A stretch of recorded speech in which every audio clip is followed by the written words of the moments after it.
की तरक्की में बल्दियाती अदारों का किरदार बहुत ही अहमियत का अमल होता है। आप पूरी दुनिया में देखिए जितनी तरक्यात ममालिक हैं उनके तरक्की में बल्दियाती अदारों ने बड़ा अहम किरदार अदा किया, लेकिन पाकिस्तान में बदकिस्मती से इतना अरसा गुज़रने के बावजूद बल्दियाती अदारे मजबूत ना हो सके।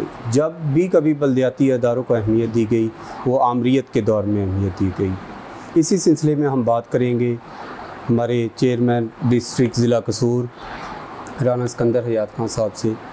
राना साहब बहुत शुक्रिया आपने टाइम दिया। आपके ख्याल में पाकिस्तान के अंदर ये बल्दियाती अदारे क्यों आज तक कमज़ोर हैं, क्यों आमरीत के दौर में इनको अहमियत मिली, जमहूरियत में हमारे जो जमहूरियत पसंद लीडर हैं उन्होंने इनको अहमियत क्यों ना दी?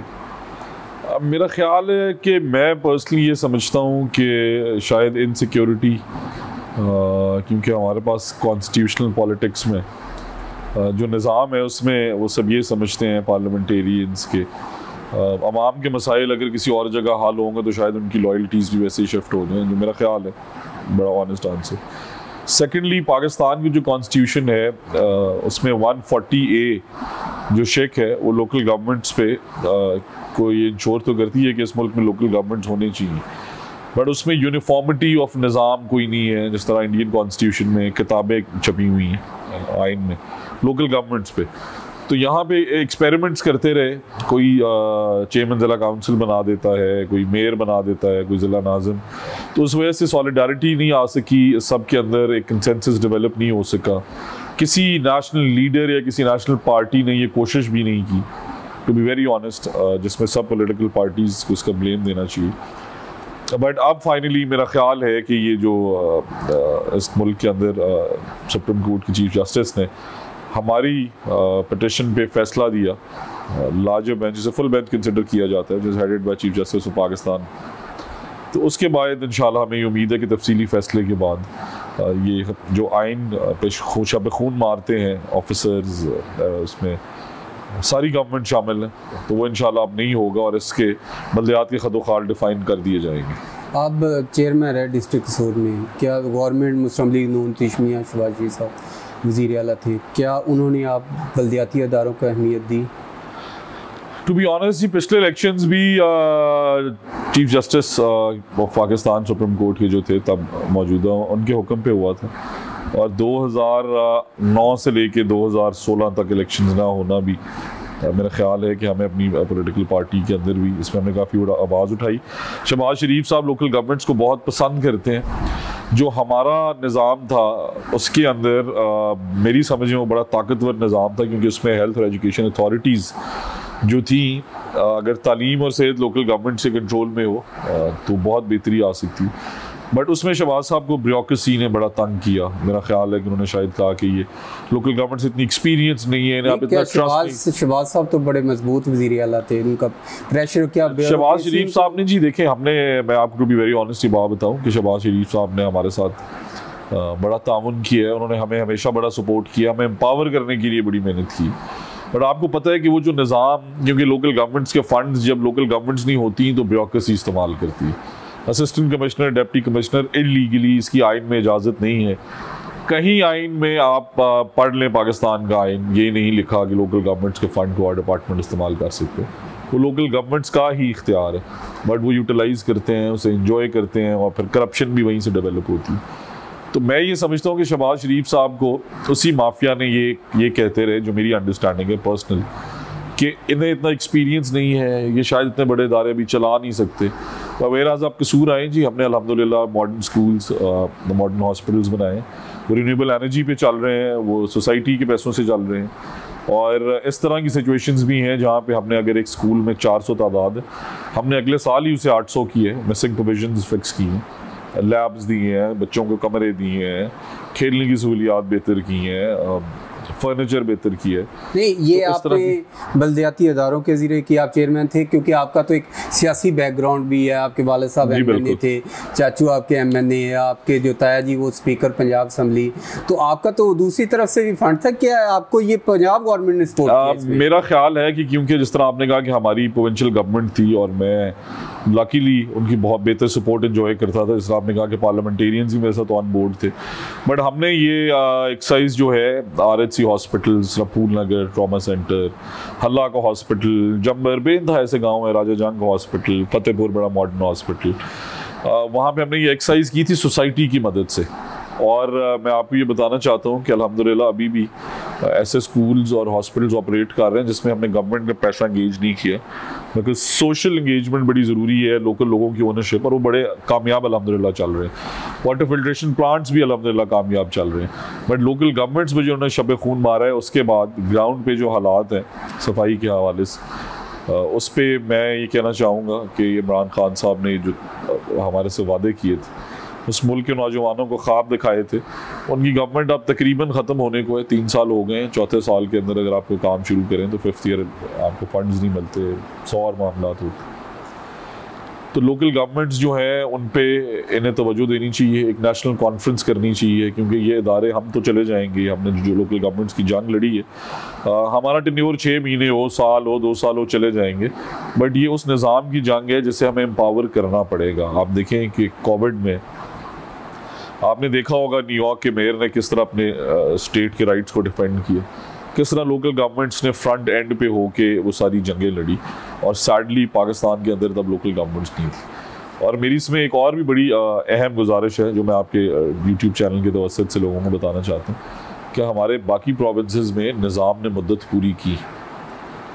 KPK में चूँकि इनका अपना निज़ाम था PTI का, तो उन्हें इन्होंने घर नहीं भेजा, सिर्फ पंजाब को, वहाँ पे निज़ाम को मुद्दत पूरी करवाई गई। सिंध असेंबली में भी क्योंकि पीपल्स पार्टी प्रोविंस में थी, पूरी कराई गई। बलोचिस्तान में भी इसी तरह पूरी कराई गई। हमारी मेजॉरिटी PMLN से थी, और मैं ये पब्लिकली कह रहा हूँ कि अलीम खान साहब ने, इमरान खान साहब ने हमें बेइंतहा दफ़ा मुख्तलिफ ऑफर्स दी। आपके पास तस्वीर सोशल मीडिया पे मौजूद है, मैं आपसे शेयर करूँगा, आप व्यूवर्स को दिखाएं, जिसमें हमारे 13 ज़िला के नाज़मीन, चेयरमैन, मेयर्स को उन्होंने तोड़ा, अपने ऑफिसेज़ में बुलाया, वो PTI के पहनाए इन्हें। और फिर उसके बाद जब मेजॉरिटी, आपको भी कोई ऑफर हुई? बेइंतहा ऑफर्स हुई, बाखुदा मैं आपको ये बता रहा हूँ। बट फिर नज़रिए की कोई कीमत नहीं होती। हमने कभी अपनी जिस हमारी मुस्लिम लीग ने पाकिस्तान बनाया, हमने उसे कभी बेवफाई नहीं की, और हम इंशाल्लाह कभी नहीं करेंगे। और जिस तरह मैंने आपको कहा कि ये जंग उस निज़ाम के लिए थी, ये हमारी पर्सनल जंग नहीं है। और मैं, हमारी फ्राइडे को कंटेम्प्ट एप्लीकेशन है ऑनरेबल चीफ जस्टिस साहब के पास, मैं वहाँ भी यही उम्मीद लेके जा रहा हूँ कि ये पाकिस्तान के फ्यूचर में जो लोकल गवर्नमेंट्स हैं उसके खदोखाल डिफाइन होने हैं इस फैसले से। आप सुप्रीम कोर्ट ने आपको बहाल किया दोबारा चीफ जस्टिस ऑफ पाकिस्तान में, तो क्या पंजाब गवर्नमेंट ने अब आपको सपोर्ट किया, या खान साहब का तो ये नारा था कि मैं बल्दियाती निज़ाम को मजबूत करूँगा, कि इनका काम MPMN का तो सिर्फ कानून बनाना है, तो बाकी तो मैं बल्दियाती निज़ाम मजबूत करूँगा पंजाब के अंदर। जब आपने बड़ी खूबसूरत बात की, आप वाली बात ही honourable chief justice of Pakistan ने की, जब गवर्नमेंट के वकला ने कहा जी कि ये देखें 140A में लिखा है कि ये सूबे का इख्तियार है कि लोकल गवर्नमेंट्स बनाएंगे, तो उन्होंने पूछा कि ये तो लिखा है कि बनाएंगे, ये कहाँ लिखा है कि ख़त्म करेंगे, तो आप इन्हें बाइख्तियार बना देते। तो उनके पास कोई जवाब नहीं था। तो एम्पावर हमें भी किया जा सकता था, हमें सिर्फ टारगेट किया गया। बट इंशाअल्लाह ताला इस ब्यूरोक्रेसी को इस मुल्क पे, मैं ये समझता हूँ कि ये जो बुज़दार प्लस मुसल्लत किए गए हैं, उनको हम सबको इंशाअल्लाह ये दिखाएंगे लोकल गवर्नमेंट्स बहाल होने के बाद कि इस तरह काम किए जाते हैं। हमने प्राइम मिनिस्टर साहब अब ग्रीन पाकिस्तान की बातें कर रहे हैं, हमने 2016 में कसूर में ग्रीन कसूर शुरू किया था जब इनकी गवर्नमेंट भी नहीं आई थी, और इन्होंने आगे लोकल गवर्नमेंट्स को ख़त्म किया है, और वो लाखों पौधे आई रिपीट, उनमें से more than half of them have gone wasted because हमारे बाद किसी ने उन्हें पानी नहीं लगाया। वॉलंटियर्स जहाँ लगे रहे, दे सर्वाइव्ड। हमने पहली साफ देहात कंपनी लॉन्च की, क्योंकि मैं एक गाँव का रहने वाला हूँ, मेरे गाँव में सफाई नहीं होती थी, मैं शहर जाता था वहाँ सफाई होती थी, तो मैंने शहबाज साहब से रिक्वेस्ट की। हमने 70 साल पुरानी रूढ़ियाँ, आई विल शेयर पिक्चर्स, 18,000 तस्वीर हैं कसूर की, हमने सारी वो रूढ़ियाँ उठवाई, और रूढ़ियाँ उठवाने से वो जगह खाली हुई तो हमने डंपिंग साइट्स बना दी। हर यूनियन काउंसिल में कंटेनर्स दिए, आज 3 साल बाद वो कंटेनर्स उसी तरह वहाँ पड़े हुए। तो ये सारी चीज़ें जो हमने की, हम इन्हें दोबारा करके दिखाएंगे और इन्हें ये बताएंगे कि इस तरह आप अवाम की खिदमत कर सकते हैं। ज़िला कसूर से आपका ताल्लुक है जी। ज़िला कसूर के अंदर क्राइम रेट काफ़ी तेज़ है, जिस तरह ज़ैनब केस आपके सामने। जी बिल्कुल। इसकी क्या वजह है वैसे? आपका चेयरमैन थे उस वक्त। मैं ये समझता हूँ जी कि वो एक इस तरह का हादसा था जिसने पूरे पाकिस्तान को बल्कि पूरी दुनिया के दिल दिला दिए थे। और इस तरह के दरिंदे हर जगह होते हैं, आप भी ये गांव के रहने वाले हैं। हज़ारों अनरिपोर्टेड केसेस हैं अभी भी, हज़ारों की तादाद में हर डिस्ट्रिक्ट में, because there is nothing on child protection. मैंने अपनी गवर्नमेंट से भी बड़ी रिक्वेस्ट की कि आप इन बच्चों को इनके निसाब में ये शामिल करें, इन्हें पढ़ाएं कि इनके क्या राइट्स हैं, इन्हें हमें ये बताना चाहिए। हमारे हॉस्पिटल स्कूल्स में डेली लाखों लोगों की आमद है, हम उन्हें पैम्फलेट्स दें, एजुकेट करें। वॉक ज़रूर कर रहे हैं बट इस पर कानून साजी के बावजूद ग्राउंड पे बहुत चीज़ें बेहतर होने वाली हैं। और आप जिस तरह कह रहे हैं कि पिछले 3 साल से, मैं आपको बताता चलूँ कि एजुकेशन में कसूर हमारे 3 साल में नंबर 1 रहा है। It is a fact. Please आप एजुकेशन डिपार्टमेंट पंजाब में, और उसमें मेजॉरिटी केसेस में हमने जिस तरह आपने कहा कि मिक्स ऑफ फंड्स इस्तेमाल किए, कहीं पार्लियामेंटेरियन के, कहीं ज़िला काउंसिल के और कहीं लोकल कम्युनिटी के। और प्रोविजंस जब बेहतर की तो तालीम की रेशो इस तरह जाना शुरू हुई, अब वो फिर वापस आ रही है। हमारे हॉस्पिटल जो मैंने आपको बताया, मैं आज आपको नॉमिनेट कर रहा हूँ, फूलनगर, हल्ला हॉस्पिटल्स आप जाएँ तो वो जो 1300 मरीज़ देखते थे आज 700 पे आ चुके। तो अगर हमने 700 से 1300 किए थे और ये वापस 700 पे लेके आए तो किसके आगे रोएं। तो मैं ये समझता हूँ कि हम सबको पाकिस्तान की बेहतरी के लिए मिलकर काम करना चाहिए, बट गलत को गलत और सही को सही कहना चाहिए। और इंशाअल्लाह आई एम वेरी होपफुल कि इस मुल्क के चीफ जस्टिस इस एवर लास्टिंग प्रॉब्लम को, जिस पे कभी नेशनल कॉन्फ्रेंस नहीं हुई, जिस पे आप ये देखें कि 3 साल से निज़ाम बंद था, किसी नेशनल लीडर ने इस पे बात नहीं की, किसी पार्लियामेंटेरियन ने सिवाय एहसन इकबाल साहब के, सिवाय हमारी ऑनरेबल MP हिना परवेज़ भट्ट साहिबा के और अता तारिड़ साहब के, शहबाज शरीफ साहब ने नेशनल असम्बली में 2 दफ़ा इस पे बात की, बट और किसी नेशनल लीडर ने बात नहीं की इसमें कि इसे हमें मजबूत बनाना चाहिए, इसे हमें किस तरह इन्होंने एक सूबे को टारगेट करके अनकॉन्स्टिट्यूशनल लिया। Election commission of Pakistan, look at them. तो आप एक पढ़े लिखे आदमी हैं, आप ये सोचेंगे वो इलेक्शन कमीशन जिसने अरबों रुपए लगा के ये इलेक्शन कराए, मैं एक टैक्स पेयर भी हूँ, मेरे टैक्स पेयर के पैसों से वो दोबारा अनकॉन्स्टिट्यूशनली 50 अरब के इलेक्शंस कराए, मैंने इस चीज़ की इजाज़त नहीं दे सकती। और जो उन्होंने प्ली ली है कोर्ट में, उन्होंने कहा है जी कि ये आप वापस इन्हें बहाल करेंगे तो इस पर अरबों रुपए खर्चा आएगा, और जो उन्होंने इलेक्शंस कराने हैं 40 अरब जो है वो जस्टिफाइड है, और हमारे अगर बहाल होने में 1-2 अरब लगते हैं तो वो जस्टिफाइड नहीं है। Who are you fooling? इस मुल्क के नौजवान पढ़े लिखे हैं, और हम इंशाल्लाह ताला when we come in offices, मैं आपके प्रोग्राम के तवासुत से ये भी बताना चाहता हूँ इन्हें कि हम उनके ऑडिट्स करेंगे। वो ज़माना चला गया कि assistant commissioner is state above the state, deputy commissioner is not above the people of कसूर। इंशाल्लाह ताला हम इनको ऑडिट करेंगे, इनकी रजिस्टर्ड FIRs के लिए भेजेंगे, और वो सारी चीज़ें अवाम और अदलिया के सामने रखेंगे कि ये बिलियंस का बजट कसूर का अगर लोकल गवर्नमेंट्स के उन्होंने स्पेंड किया विद व्हाट राइट, और ये इनके कारनामे हैं। सर आप जानते हैं जो करप्शन की दास्तानें आप रोज़, कभी रिंग रोड और कभी आटा स्कैंडल और कभी चीनी स्कैंडल, ये तो पता चलेगा इंशाल्लाह when we come in office. और हम बड़े समझदार लोग हैं, हम इन्हें एक चीज़ with actual facts and figures ground work के साथ कैलकुलेटेड दिखाएंगे कि यहाँ करप्शन की। आपका तल्लुक मुस्लिम लीग नून से, आपने कभी मुस्लिम लीग नून के साथ बेवफाई नहीं की। मुस्लिम लीग मियां नवाज शरीफ, मियां शहबाज शरीफ के करीबी साथियों में भी हैं, आपका शुमार किया जाता है। तो आप मुस्लिम लीग नून का फ्यूचर क्या देख रहे हैं? जो मियां नवाज शरीफ साहब आलम जो लेकर निकले हैं, तो क्या आप कामयाब हो जाएंगे? देखें जी, सबसे पहले तो मैं आपको एक चीज़ बताता चलूँ कि नज़रिए हमेशा नज़रिए की बुनियादों पे जंगें लड़ी जाती हैं, और उनका जो नज़रिया है वो सिर्फ ये है कि अवाम की हुक्मरानी होनी चाहिए। तो आप मुझे ये बताएं कि अगर लाहौर के लोग आपको वोट दें, वो आपको मुंतखब करें, और कोई ताकत ऐसी हो जो आपको हरा के किसी और को जिता दे, मियां साहब भी तो इस तरह आते रहे, तो बिल्कुल आते रहे, और उन्होंने इससे सीखा है।